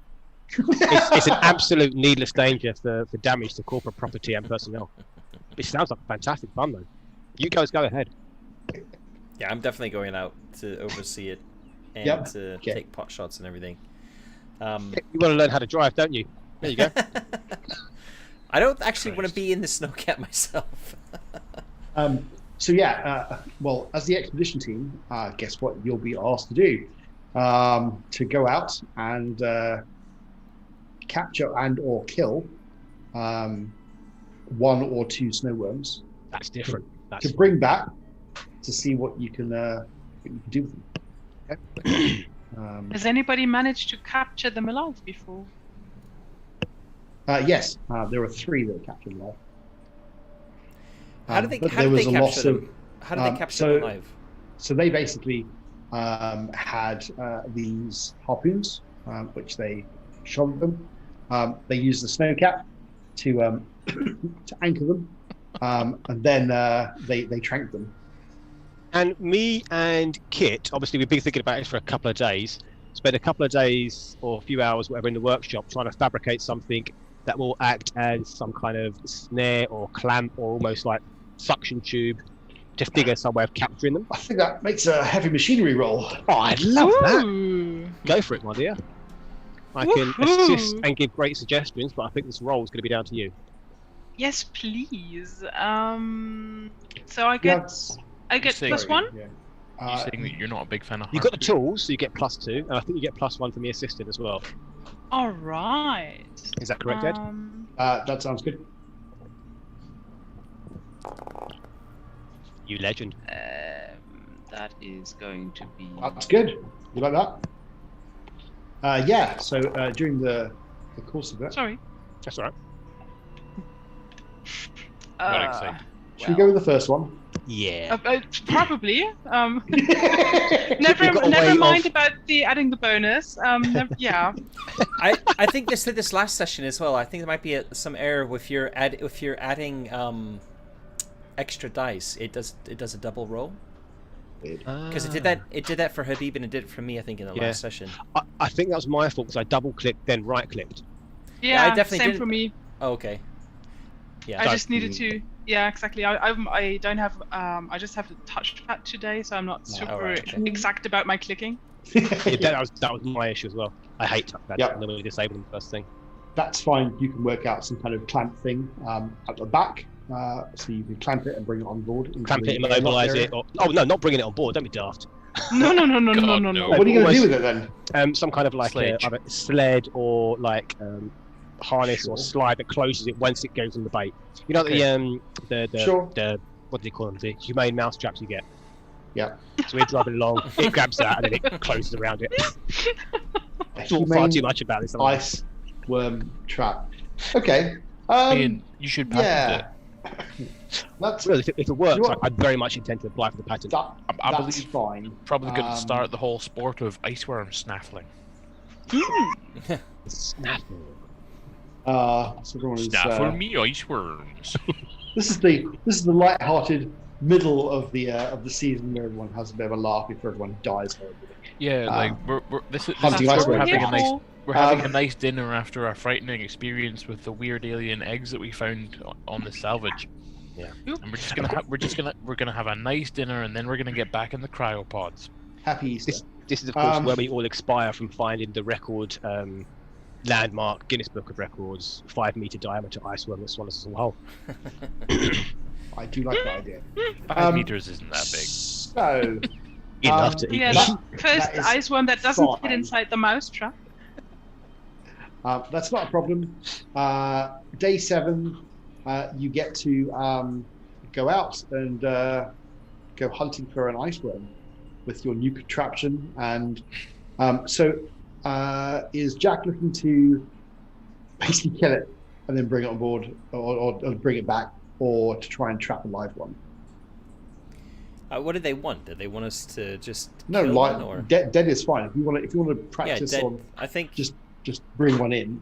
No one's offered the 3 that they've got in storage in the scientific section, but they're happy for you to go out and kill one and bring one back, because for all that stuff is scientifically important. They don't want to kill one. Yeah, so we'll kill one. I mean, we're planning on eating one anyway. We've got 3 live specimens, I think. Yeah, and they're like, as a hunting expedition, whoever's going to come along, they're going to hopefully let off some steam. Mm-hmm. Being allowed to shoot at it. So I'll make sure to run it by security first to make sure everyone who's coming along is clear to have a firearm. Yep. But yeah. So Kirsty Townsend is coming along. Mm-hmm. She is she's one of the mining operators. What color is her shirt? Is it red? It's really nice red. Yeah. I just need to know if I need to write her name down or not. Kirsty. Yeah. Kirsty Townsend. Mm-hmm. She's sort of like 3rd generation miner. She's happy for this. She wants to get out and do something, so she's more than happy to be bait. We're not using bait. We're using rations. Meat. Okay. We're dragging meat behind the snowcat. Okay. But will they come for that if it's not warm? I thought they were attracted to the body temperature. Maybe you have to microwave it first. They wouldn't have got body temperature anyway, because the ambient temperature is minus 55. So yeah, I'm assuming it was more detected to the seismic activity of something hocking across the top. They seem to go off the live things. Okay. About dead things. Okay, sure. Kirsty, go for it. We could do that if she's happy to be bait, then as long as you can promise that you're going to keep her safe. Absolutely. I promise that. Okay. I'll operate the trap to the best of my abilities. Okay. All I can say. So Kirsty's like, yep, that's great. She makes sure she gets a a fully hardened suit that she's going to go out in. Actually, we could pre-tension a recovery strap so that actually, if it comes to her, she can hit a button and just get pull her a bungee quickly. towards the cat. She likes that idea. That's a good Which plan. could have some impact injuries, but she's in a hard suit, it'll be fine. Well, Which she won't be is dead. Also, it sounds like more fun than a miner's ever gonna get on this planet. She's happy with that. Lateral bungee. When you get into the snowcat and you kind of go out to a known area, which is probably about an hour and a half's drive, you find out that Kirsty has actually won the chance to go and do this. So it turns out that once Jack had told them this is what they were going to do, her team has decided that they would draw straws to see who was going to go and who wanted to do it. And there were 8 of them. Okay. And she won. She's extremely happy and she's very grateful. So thank you very much, Jack, for spicing up the weekend. For suggesting this, yeah.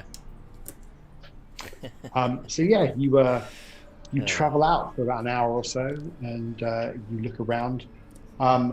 It's relatively good weather. So by the time you actually get out there, it's snowing, but it's not heavy snow. And you kind of, you've got quite a bit of clear.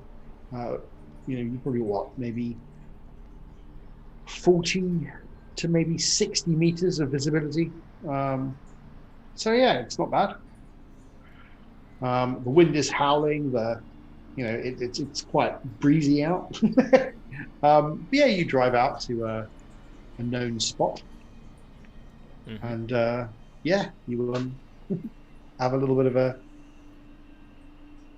play to see if you can find them. So Kirsty's going to go out. Where are you going to position yourself? How's this going to look? So go on. Sorry, Jack. We're not going to go too far from the facility, right? Yeah.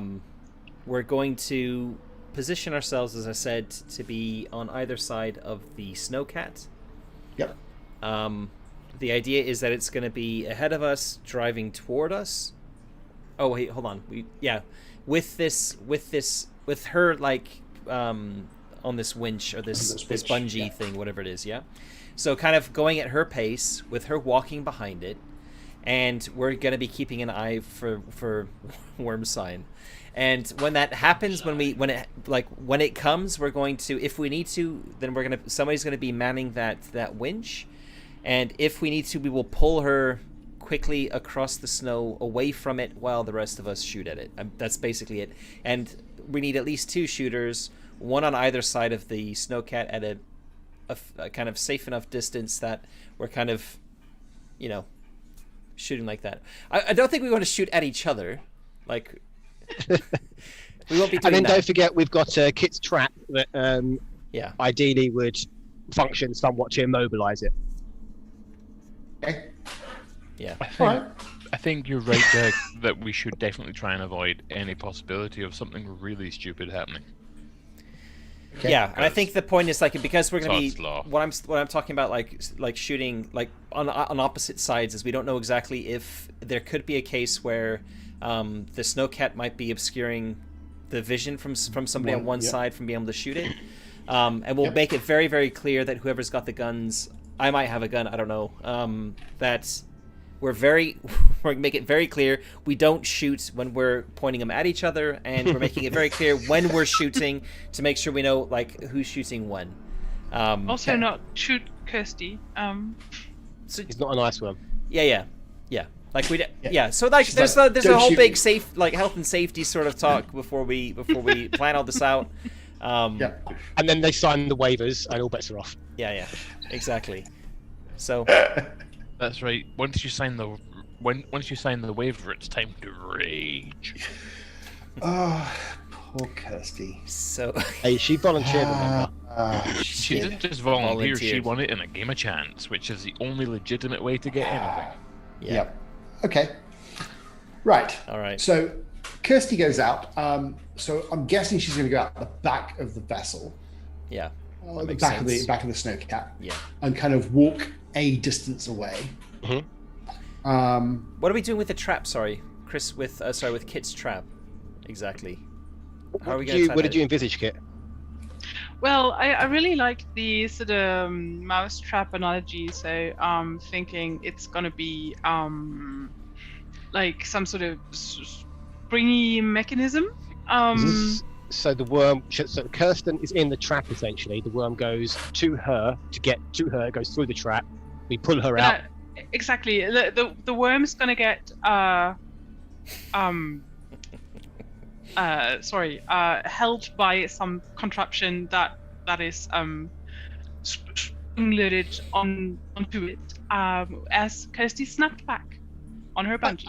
I can see that. So if you it's kind of like a sled. Yeah, Kirsty but is the cheese in the mousetrap.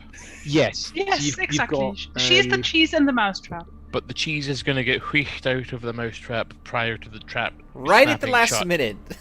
Yes. Assuming that everything goes well. Oh Well, my I God. presume that we've let Kirsty, Kirsty you know, is like very trusting. I think we've let her like try the bungee before, you know, She just thinks so we this know. is great. There's going to be some kind of mechanism, right? Imagine, you know, like the farm trailers you get that like spread muck or whatever behind a tractor. So you've got 2 wheels and like some kind of framework. But pivot that up. So the framework's up high, like this. You've got 2 wheels down here. You've got Kirsten walking in front. Worm has to go through that to get to her. Hit some kind of mechanism. She gets yanked out. Arms come What down. happens if the worm comes from the other side? We're fucked. Let me rephrase. Kirsten's fucked, but it won't do because it would have to. I mean, it would have to when the match worm our comes from area the other of side, traverse. it would have to come from under the cat, right? This Yeah, sounds. we're This still sounds. moving in that direction. This sounds possibly a little bit more dangerous for Kirsty than the initial idea. So let's. What? let's Just save shooting it- at her? Yeah, pulling her out of the way and then shooting at it. Yeah. Ed, But- do you I remember mean, the old would the scatter ice dice? worm? Would the ice worm do that though? Would it want to approach from under the cat? Because I'm presuming that would be unpleasant for it if it's only sort of vaguely human-sized to be. I imagine it's. traversing under something so very heavy and Which so no one's you know done like. much in the way of what the ice worm feels. So they haven't done much in the way of that kind If of. they're Well, not, they're not I have predatory, got are they? a They're just 3 investigatory, in right? empathy. I mean, if ice worms aren't known to like capsize No, 4 in vehicles, say. No, it's never capsized a snowcat. I'm starting to get a little uncomfortable that we're giving Ed lots of ideas. So can we just get on with it and just Keep 'em coming. roll some dice? Okay. What could possibly go wrong? Okay, I kind of get the idea of what's going to happen. Do you? In theory, I have no in idea. theory. So you've got Kirsty walking in front of said trap or near or on said trap. Yeah. Yes.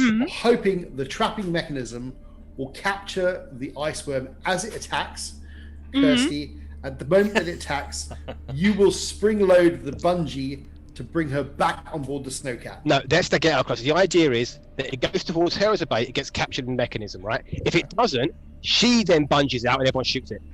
Okay, right. So, Belts and Right. braces. So it sounds like there's some. she can have a gun too, for sure. Like Yeah, she's not doing it without a gun. Give She's her a got gun. a magnum. She's basically Yeah, got she a magnum. deserves all the She's fun. like, I mean, right. So she's she's gonna get to bungee and shoot and have this awesome excursion to brag to all her friends about. Okay. Yeah, she's also So gonna die that's for her sure. deal. I mean, she's going to have the She's most definitely- great obituary She's ever. definitely not gonna live. Right.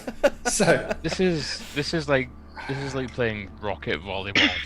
This is dumb. This is a dumb way to pass the time. with guns. right. Okay. So We could have put first on of a all, company play.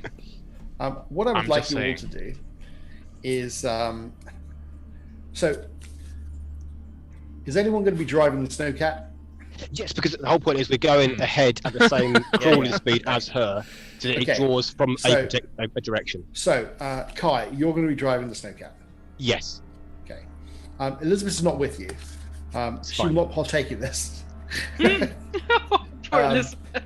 You know, That's probably But she's against part her of our union. We were programming told to go and do not this. harm humans. yeah, she won't partake in it. That's understandable. Yeah. It's against her programming, isn't it? It definitely makes the programming. But no, wait, no. The only way that she can actually protect Kirsty is to be out there with her. Oh no. She's not coming. Oh Jesus. Right, that's fine. So, what? I'm operating whatever the trap mechanism entails to be operated. So that leaves Jean-Michel and Jack to shoot at the thing, if needed. What? I've been under the impression this entire time that I was going to be sitting this fucking shit show out. You be in the snowcat watching this unfold. I was just going to be like just watching the whole thing going, you're all idiots. Well, we can totally bring another miner or two along. I don't know if I'm the right person to be handling a firearm. I mean, looking at stats and stuff, I think Kai and I are the only ones who have even any points in range. Both of us having one. You're right. My fair share of shooting this time. So, I mean, I've got agility 3, and I can't. I'm happy that's going to work out well. I'm happy to be the single shooter. Didn't we have the miners or whatever that wanted to shoot as well? You managed to get Kirsty to come along with this amazingly great plan. So Kirsty has a gun. I've got a gun, so I'm outside. That's fine. With whatever gun they've given me. Look, we've got a soon-to-be patented device. Okay, what can go wrong? Okay, that's fine. Well, I don't have the 12 gauge. Look, I did roll 2 successes. It's an awesome trap. Okay, the trap will work wonderful if you get it to work. So I guess Harry and Jack can both make some observation rolls. Can you first tell me what kind of weapon I've got? Whatever your weapon is. A 12 gauge pump action shotgun? Yep. Oh, okay. Don't I have to get pretty close for that? Yeah, I did good observation. You'll be fine as long as you're sort of, I mean, you're not only 30 meters away, you'll be fine, slugs. Yeah, she's not massively far away. She doesn't want to go too far from the cat. Yeah. Okay, that's cool. You know, the spread on a 12 gauge is not actually very big. Using 9 ball, well, obviously you can get studded slugs as well, can't you? You can, but why would you? Penetration. So yeah. How we never asked how heavily armored are ice worms. Are they like grizzly bears? Do you need armor piercing? They do have some armor. Oh, great. This will be fine. You've got the trap. It's okay. Mother privately rolled some dice. That's not ominous at all. All else fails, we can lure it into the back of the cat and trap it there. Okay. Tony in chat, Acme device. Yep. Did you see those successes? Hopefully you did. Nope. Not. Oh, you didn't. Not from you. No, we didn't see your successes. Oh, okay. We've got a dead miner. Okay, right. So I guess that's initiative then. Okay. Poor Kirsty has been torn limb from limb, and now we've entered initiative just to pick up the bits. We're using the encounter thing. I've got the things, so that's fine. You know, we could have stayed back at the station and formed the new Alaska Light Opera Society. we could have just quick fired Downtime and done the shift. We could have done Gilbert and Sullivan. And... Jack, you'd be pleased to know you're on 3. Okay. Harry, you're on 8. We could have been doing the Pirates of Penzance. I'm just saying. I'm not role playing that. That's fine. You can just roll for it. Habib, Kai is on 9. Okay. Okay, so here's the interesting one.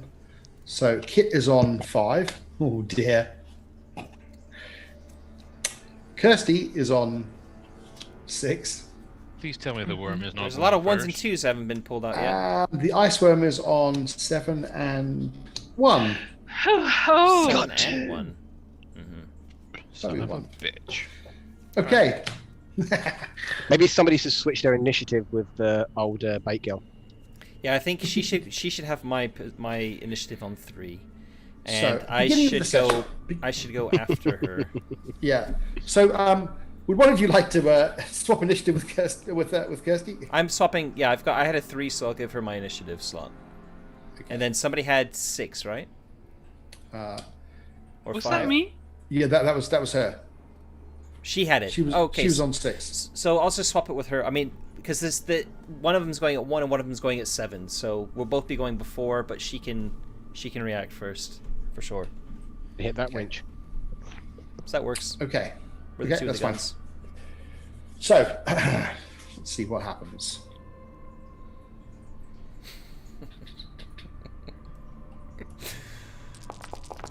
Jesus Christ. Nice. That's a lot of dice. Yes. Death roll. Excellent. Loving the description.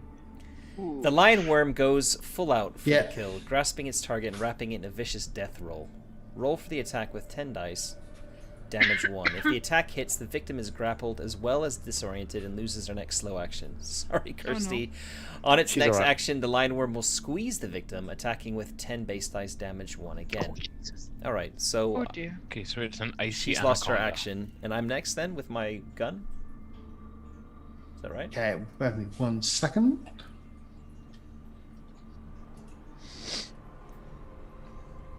Just out of curiosity, have you persisted in requiring me to be a shooter? Because I guess I will, if you're wanting me to. No, we said, not a good we idea said now I the was snake's I was up the around only her. one I was the only one out there with a gun. Cool. We'll just It's, you could have you got one in your on your character sheet, a weapon? Fuck no. Yeah. I'm a scientist. Yeah, so don't worry about it. Kai could always give you one if you need to step out the back and Ew, open no. fire. Like, bear with me 1 second. Okay. So lucky. Yeah, so she's like being squeezed. Yeah. Well, I just I got no successes. Oh right. So, yeah, the ice worm comes out of nowhere, and you're like, "It's," as it kind of lunges up and goes for her. It manages to get towards the trap and manages to just all these teeth and everything else kind of come out. It's got this very like blue icicle kind of skin, and it just misses her. She kind of tries to step sideways, and she activates the bungee, and she flies back towards the snowcat. Kirsty, no, you're supposed to shoot it, goddammit! I've only got 2 rounds of this fucking shotgun! And she flies backwards. Yeah. Oh, alright. jeez. That's okay. You're next, Kit. I guess I activate the trap Yeah, With that's the- fine. with a nice you- heavy machinery roll. Yeah, why not? We'll go with that heavy machinery. I'll go for it. Yeah. Yeah, you can have +2 for the trap. Never mind. I don't need that. Okay, that's fine. Yeah, okay. Yes, you hit the trap. The trap actually goes around the ice worm and captures it. Right. Nice. Is Kirsty So- still alive from the bungee? Yeah. She's like basically flying back towards the snowcat. I do presume we tried that on her a few times just to make sure that we've got the Who's gonna the reinforce springiness right. We put a crash map against the back of the snowcat. How do we test that? How do we find out when it was too much? Like the velocity was too high? Oh, sorry What, about what that. did you think me and Kit were doing in the With garage sacks for the last 6 of flour. days? Yeah, Velcro best fun sliding. I've ever had. Oh So, man. All the experiments were done with sacks of flour with a face You're painted next. on them. I'm going to shoot it. Go on. We just You caught get it alive. straight- You get straight plus up- one. Plus Plus one. one because it's Alright. quite large. Yeah, well, So- alive is more trouble and it doesn't pay extra. This is true. Yeah, this is true. I always did that with the bounty hunters. Faithless. Can I push? Should I push that? I guess I can. Absolutely. I think it makes Can sense do. to be maybe stressed. So Uh, look at that. Nothing. yeah. Oh, my goodness. You're like, yeah, you miss it. Okay. Wow. You panic. 17 dice in a row. No successes. Not good, is it? Oh. Oh. That's terrible. And I had 2 rounds in that Zero shotgun, can so be I've such only a got bitch. 1 left. So so that's reloads, not rounds. Oh right. I was going to say the okay. pump action should have. Yeah, it's reloads. So as long as you don't, when you shoot, get The panic roll. Yeah. Otherwise, you have to use reload. Okay. Yeah, that's fine. So Kai. Yeah. Okay. I take it you don't want to do anything. Okay, so he's shot, he's missed. She's safely bungeed back to the recovery position. Yep. Is there a convenient rock or glacier I can kind of handbrake turn this snake into? Presumably you were going at a relatively slow speed, so you want to kind of like take off with the thing behind you and try and Sort of skid steer it. go towards a. Okay. It's on like a sled. The trap is like a sled thing, right? Yeah. Isn't there a risk that it's going to break when it hits something? Wouldn't you just Yeah. wreck open the Is it track? secure? Is it secure? It's captured, so there's no need to do anything. As far as you can Yeah, tell, exactly. it You looks don't like need it's to. secured. You don't need to try and kill it. Then Cool. I don't think there's. I'll hold my action, I guess, on the event of anything. But we're looking at Kit's screen where she's got, I guess, some kind of readout of force of springs or whatever. If nothing's breaking, then we just let it kind of tire itself out as a fish would. Yeah. Okay. And Jean-Michel. Yeah. I don't think I have anything to You do. watch. If there's nothing else that needs to happen, I could just walk up to it and just shoot it point blank. Oh, yeah. Surely, right? Okay. You're obsessed with killing the thing. He loves Well- killing stuff. He's very murderous. Now, here's an experiment. If they're worms, could we cut it in half and kill half and keep half alive? Ooh. Yeah, that's mean, that's a don't nice know. alternative. might not be the technical term, or it might be. I don't know. That's pretty much Ed's choice. Well, we've got 3 live worms back of the thing. We want to kill a worm to cook, right? So, We should let Kirsty kill it. Yeah, Kirsty can kill it for sure. Yeah, but She's gonna be such the hero with her mate. but just give her like a broken bottle just to make it. Have a rubber No, mallet. she's got it. She won fair and square. She has to kill it with her bare hands now. No, like you do with a fish, you just give it like a beat it with a stick. Yeah, a sap. Like. Is that how you capture fish in Scotland? Apparently, what you do is No stick. All right, let's get the bottle out. Yeah. Apparently, all you do is you just kill it with. There's a highly specialized smooth wooden rod called a priest, with which you are supposed to bludgeon fish to death. So, A priest. I've not heard that. Like I spent half my childhood fishing with my dad, but I've never heard that. Has your dad ever bludgeoned fish to death with a smooth wooden stick? I think went we've fishing with my mostly granddad stabbed them to as death, a kid, and we never bludgeoned them. No. Some have been bludgeoned. Most have been stabbed. Just kind of like you have a smack on the head. I mean, I've personally never had to execute any fish. well, Right, we'll anyway. see what happens. The iceworm throws itself around, and it is going for it. It's like How big is this one, by the whacking way? it around. This one's about 2.5 meters. Okay. All right. It's a fairly large one. It's gonna take a lot of beating. And It's wrestleable, I think. Is what I've heard.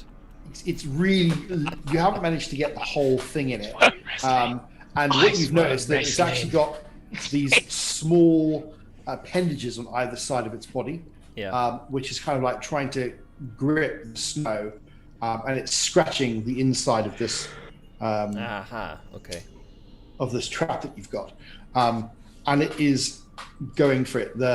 It's got tentacles like where its mouth is. It's got this massive mouth in the front, but it's actually got these orange feet all around the front of the mouth to grasp on things, and it's just throwing things everywhere. I'll get my radio. Kirsty, can you take a shot? Sure. Anytime you can do it. Feel free. There is a gunshot, and the first shot hits your trap thing. And then He's in the mechanism. Then she fires again, and it goes into the side of the worm, and it makes a not very satisfying splotch noise.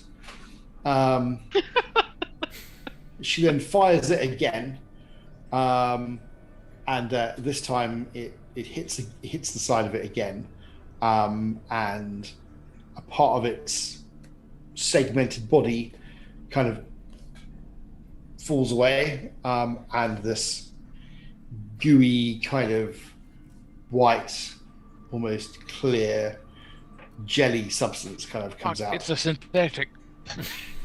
What is it with everybody having white body fluids in this game? I'm not sure I want to eat it now. Yeah, you go. So if anyone's ever eaten a grub, it looks it's got the same sort of consistency as a grub on the inside. Oh yeah, all the time. Of course, that's just very normal. So it'll have a very custardy kind of like consistency for part of it. Definitely freeze it and turn it to sashimi. Yummy. I have never liked custard. Presumably it'll be cold. But it does have probably about 5 to 7 inches of flesh, which holds all of the gunky stuff in the middle, which presumably you'd be able to cook. Iceworm blubber? Yeah, something like that. Oh, I get you. Yeah, it's like the kind of ring of muscle you find inside a grub. Inside the grub is the guts, but the stuff you're eating is like that kind of spongy out of it. Yeah, I'm thinking like a snake is kind of the same, isn't it? Yeah, I guess so. Yeah. So yes, All right. Yeah, snake's you just a have worm with a yourself skeleton. one dead worm. Snakes are super vertebrate-y. They're not weird to eat. Yeah, it's not like a snake. It's more like Very picky. yeah. Like a So maggot. the world's Giant largest maggot. witchetty grub, then. Yeah, having eaten one of those, I can tell you that it's going to be lovely. Yeah, absolutely. Yeah, Pussy. yeah. So yes, you managed to secure yourself an ice worm. Woohoo! Yay. Another job well done and a paycheck received. And you bring it back. I have a question. Does Yeah. it smell? It doesn't smell. It's too cold for that, It doesn't I think. really smell, no. Well, not at the moment. When it defrosts. Yeah. When we cook it, I'm not sure. You're It gonna- smells like ammonia. Yeah, it's fine. Okay. Yeah, you go back to the research facility, and We pick can up take yourself. some glamour shots with Kirsty standing on it, triumphant hunter. She's extremely happy. She thinks she might have a broken rib, but that's fine. Yeah. Best session ever. She's extremely excited about having taken this back and having killed an ice worm. She definitely gets Employee of the Month. Yeah. I mean, So yes, you go back. Everyone's really excited. Everyone starts talking about it. All the miners are super psyched by this. They think it's great that Kirsty's done this. Action 100. Mission accomplished. They're See? all very happy with you. They think it's amazing that you've gone out and done this. And the kitchen will find different ways to serve it for you. So that evening, you have ice worm 6 different ways. Mm. And feel of ice worm. who knew that it was? It's not the food you've ever tasted, but with a generous amount of flavorings, and it's all right. You could probably survive on it. You think? You give some of it to the scientific types to have a look and see what kind of consistency the food is, the meat is, that kind of thing. Like Just to make nutrients sure and stuff. there's nothing sort of like poisonous or anything like that they can pass on to you While we're eating it. while you're eating it. Just check this yeah. out, will you? Yeah, it's definitely the right time for that. They'll sit with clipboards while they watch you. No, fine. It's like that's not how they pass, baby maggots into hosts, is it? Oh no. Um, I'm No. gonna go ahead and be like, I might just pass on this one until things get more extreme. It's going to make sure mine is well minced. Yeah, I think for me as well, as like the survival guy, it's going to be like charred, well charred. Yeah, it actually turns out it works. You can probably survive on these. Yeah. Okay. Yeah, it's not too bad. I hate this. What were we thinking about with time for tonight? Yes, because we did start a bit late because of the technical stuff. But we're kind of getting to the 2-hour mark in terms of when we playing. So I mean, I think that my plan would be to fast forward a little bit. Okay. So that's it would make sense if you wanted to end it here. That's not really a problem. We can kind of like give it another 10-15 minutes to kind of sum up. Chris, do you have anything coming up after this? Chris is the one who's I totally do, but I 10 minutes is fine. Okay. All right. Cool. So very quickly after your expedition, you do get some praise from the management team for sort of like lifting morale a little bit, especially with the miners. The scientists, some of them are kind of like happy with it, but it's not really. They're not going for the kind of like, yeah, we went out and shot shit. Yeah, it definitely works for the miners. They're definitely a lot happy about it. They're all talking about, maybe they can take a snowcat out. They can all go do one. That'd be quite great. They can kind of work out how to do these expeditions. But actually, you guys are the kind of experts. You know what to do. So yeah, there's lots of talk about it. The next day, you start to prepare to go up to the remote mining station. You have more communication with Joey. He is going to get all your information, get all the stuff ready. In fact, they're ready to pack up and bring what supplies they have back with them. So they'll literally cross over with you at the remote mining station. Okay. So this is going to be the actual crossover now, the changeover. Yeah. I mean, yeah. Half hour, 45. They were going to do it for a little bit later, but they just said it just takes a lot of time. It's quite cold there. They need to kind of. They've heard about the ice worm buffet as well. They've heard about the ice worm buffet, and they really want to try it. Yeah. They want to give their go. I know what they want. They want to catch a bigger one than we caught. Yeah. Okay. So yeah, Joey does say yes. That's the case. Yeah, it's now a competition. 1.25 David houses. Yeah. By the way, did this? I've got it written down. The 5 members of their crew from before, are they all still alive? Yeah, Joey, Alana, Kat, Andrew, and Scott. Okay. All right. Cool. What's up? I'm just thinking that's like a terrible thing to ask. Oh, it's because we had a crashed ship, right? I'm just and we know that they've arrived and that they're out on patrol. So we've got. I'm just wondering if because I wrote this list of who they are when we were all back on board the Houston in session 1. So yeah, makes a great deal more sense. Alana Fuentes, who was the security and survival specialist, Andy Sullivan, who was the technician, Joe Mooks, who was the team leader, Kat Turner, who was the environmental scientist, and Scott Williams, who was the roughneck. Cool. All right. They explore the chasms. So we get like 10 XP for catching the ice. Oh, absolutely not. No. Surviving it is. Unfortunately, I didn't succeed at my. You do not get extra. I didn't succeed at my my dice roll either. No. Sadly. Didn't actually know any dice this session. Look at that. It's cool. I like that. Yep. That is a very typical kind of Ed and us group session, by the way. Something that went totally off script, off plan, and just wow. But it was awesome fun. What do you mean? I planned that immensely. I can tell. So it's a nice change from the previous session where we were stressed out, nearly dead, and you're now sending us back out though. You had a bit of a laugh. You relaxed. A little bit of downtime. You're all kind of healed. Elizabeth has had a lot of repair done to her, so she's all happy to go out now. She'll be joining you again. Poor thing. She seems to take a step away from Kai every now and then. She understands. Okay. You pretty much prepare everything. You take enough supplies for 2 weeks. You probably won't be there for 2 weeks, but just on the off chance that it gets another whiteout. How long are we supposed to be there for? You're going to be there for another 8 days. You're going to be there for 8 days, but you'll have Then we 4 take days. at least 2 weeks supplies. Yes, yeah. And now we've got it, a nice sizable chunk of iceworm. If you want to take some iceworm with you, you can. We know we can catch another one. We can do it when we need to. we can take the trap with us, though. You can, or you can leave it for the exploration group to go and do that again if they want to try.